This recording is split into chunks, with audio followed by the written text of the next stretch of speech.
Hi guys, welcome back to my channel where we do houseplants with a twist, and today we are going to be I'm going to be making a custom plant pot. Now that's something a lot of people might not know about me, is that I make a lot of plant pots. I have been doing that since 2020. That's where Forest Interior came from. I used to sell my plant pots online on Etsy and in Shopify, but I've kind of stopped doing it now because the cost of materials is so high.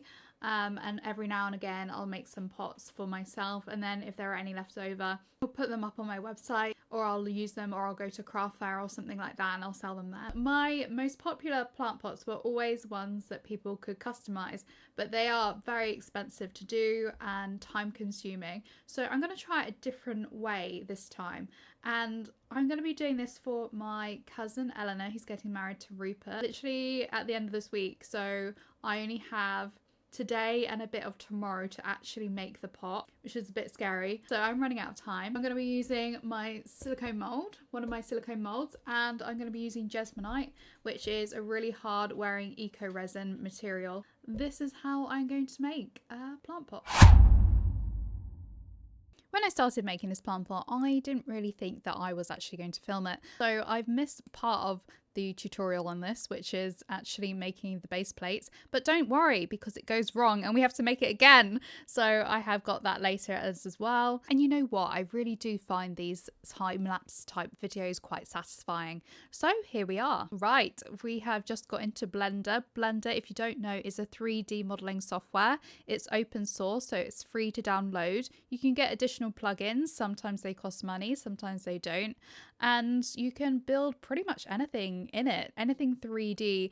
Architects use it for 3D renderings of buildings, people use it for mock-ups for products, and product designers use it. It's used in so many instances. You can do sculpting, so you can make 3D models of characters in your Dungeons and Dragons, so many different things. There is Maya as well that people do use, but here I am using Blender just because I thought it was just going to be simple and easy to use, but I was so wrong. Thank God for YouTube. And to be honest, this is partly the reason why I thought I wanted to actually start filming this video and creating this video in the first place, is because I've learnt so much from YouTube tutorials, and why not give back with a kind of tutorial here. It's more about building the plant pot rather than using Blender, but here's some advice. If you want to do the simple basic thing like me, which is just a nameplate, don't use Blender. I'll get onto that in a minute with a different software that's much easier to use.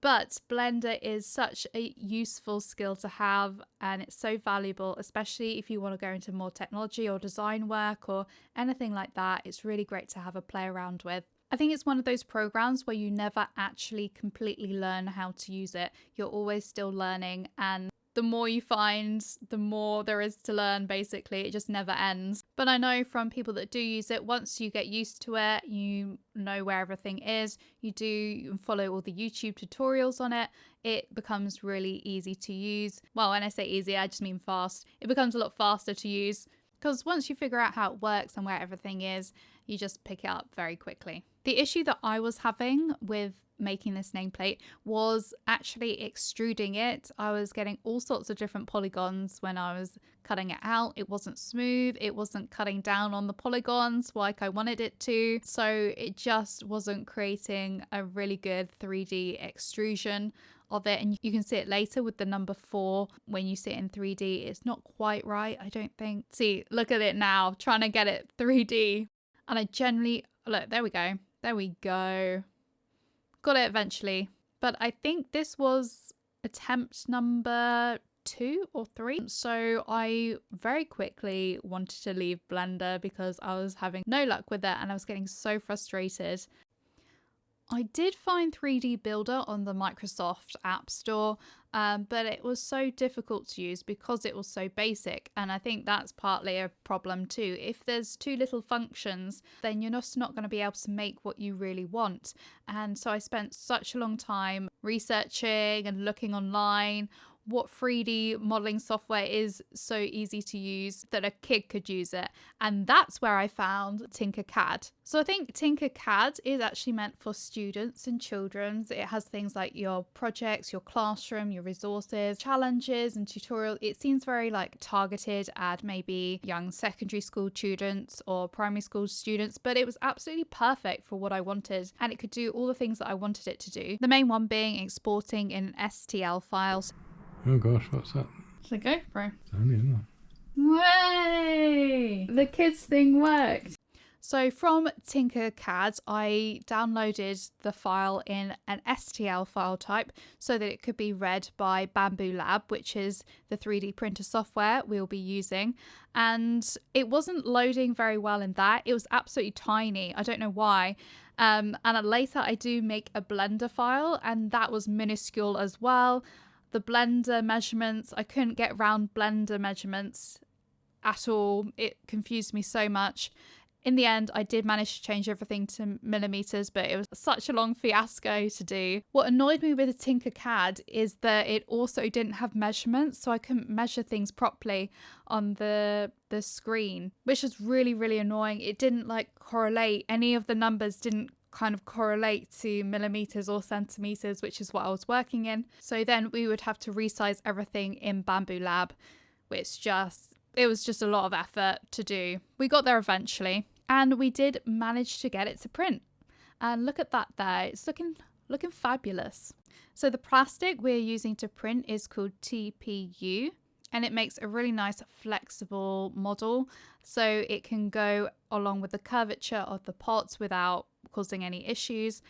However, as I found out later, not all TPU plastic is made the same. As you can see by my disappointed face, it did not work out. It was so blobby and gloopy, and we thought it was something to do with the file itself and the fact that the text couldn't be read properly. The text was too complicated for it, and it wasn't working properly with the 3D printed software, so I had to simplify the text to try and make it work better.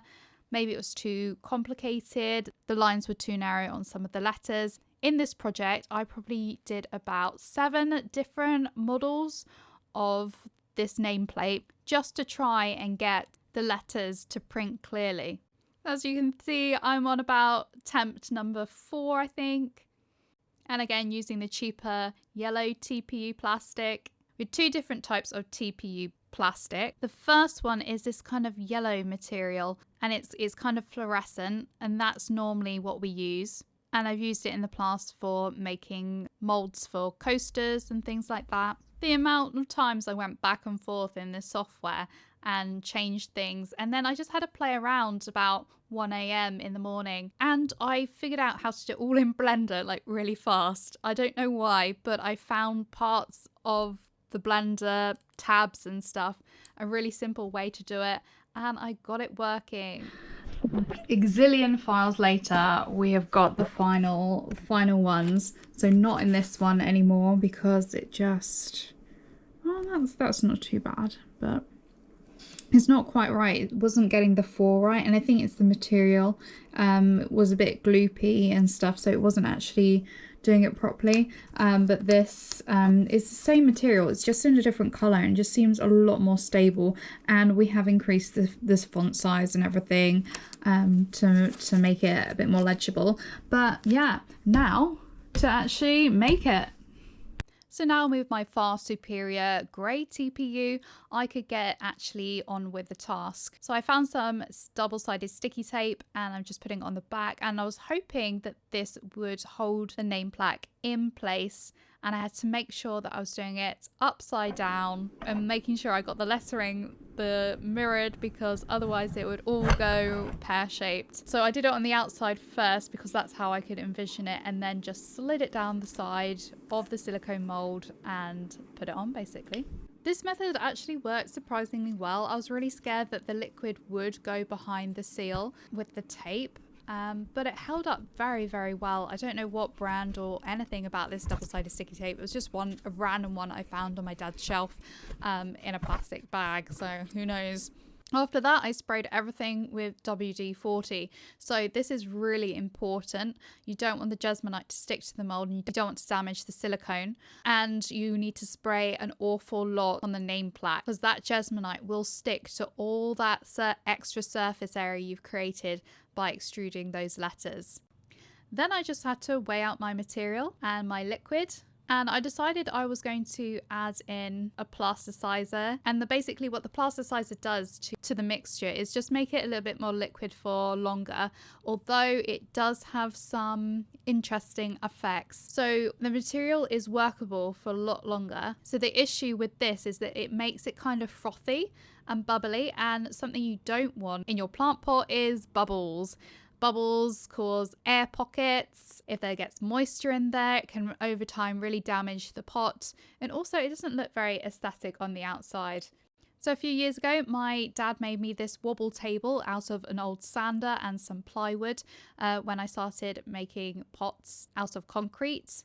And it works very effectively at getting most of the bubbles out and all the liquid into the nooks and crannies where you need it. It also helps keep the material malleable, or like more liquid, because it's like with cornstarch. When you add water to cornstarch and you hit the cornstarch, it almost acts like a solid. But if you just gently swirl your hand in it or brush it up lightly or anything like that, if you touch it lightly, it is a lot more liquid and it can drip and act as a liquid does. So that is kind of similar with the Jesmonite. This Jesmonite is also AC730, which is great for the purpose where there is going to be a lot of water contact. If you're watering the plant, there'll be water left over in the pot sometimes, and you don't want it seeping out through the pot or even absorbing into the pot, which over time can cause cracks. So this material does give me a lot of air bubbles anyway, unlike the AC100, which a lot of people use.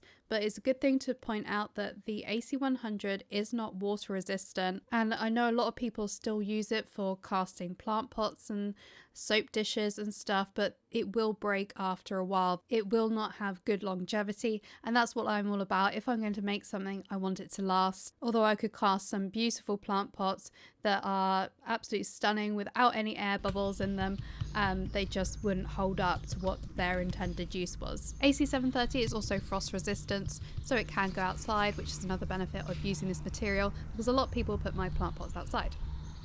Then I just put it on a level surface to dry, and it takes about 8 hours to dry, although I should have left these a little longer. I didn't really have time to leave them a little longer. We were leaving in a few hours to go to Devon for the wedding, so I had to get everything out now. And the coaster didn't really turn out amazing, not gonna lie. The letters weren't very defined. So if you held it far away, bear in mind then if you it are was going much to more be obvious making what it says. Jesmonite-based But products. otherwise, it wasn't that defined because so much of the material remained in between those letters, which is why I think next time I need to make the letters shorter, in depth, so it won't hold as much material. And I realized when I demolded this quite small piece that the plant pot itself wasn't going to be nearly as dry, so I did leave it for maybe another 2 hours while I got ready to go and packed and everything. And then just before I got my dad to help me demold it, it's so difficult to demold these things. The only way I managed to do it is by putting another one of my plant pots underneath and then peeling it all the way down so it's inside out, and then having to flip it more inside out. I don't know, it's a lot of inside outs here. Also, if you are interested in making your own plant pots, I have a video on how I make my silicone molds, which you might also be interested in.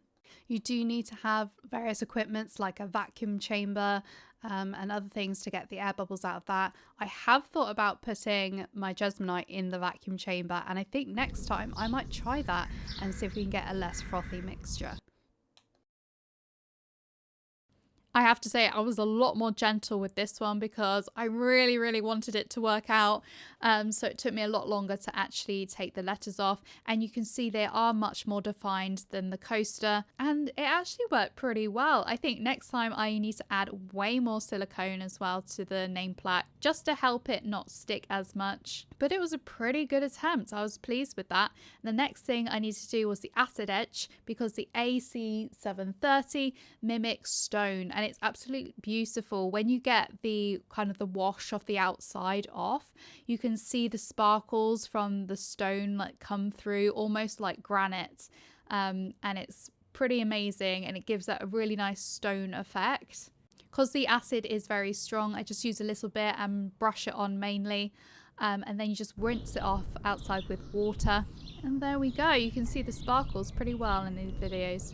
The only thing with the pot is that the plasticizer really did leave a lot of air bubbles, so I should have left the mixture on the vibration table a little bit longer, even before I put it into the mold, just to let those bubbles settle and rise up. But the coaster worked out really well as well, apart from the lettering, I guess. But then the material was really good. It was a really nice flat base as well, so I didn't really have to do any sanding there, which I appreciated because I do not like sanding. Then I spray a few layers of this penetrating sealer that is specifically for Jesmonite. So this is the final product.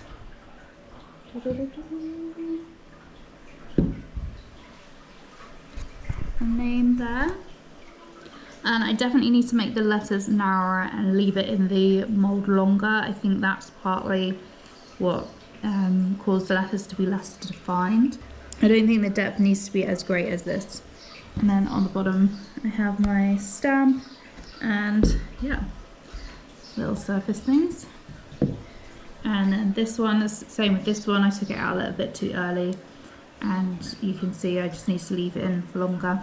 I put some cork on the back, and then I sanded down the edges just to make it like a little bit smoother, even though there are some like air bubbles there. But and here are the final images. The last one will be actually in its forever home in Glasgow with Rupert and Eleanor. It turned out really great. I'm glad I did it, and I will make a few more of these, I think, for other people's birthdays and stuff. And if I can perfect it and get the 3D printing down and 3D modeling down, and then maybe I can offer this as a service like I used to, but it would be much more efficient than the way I was personalizing pots before.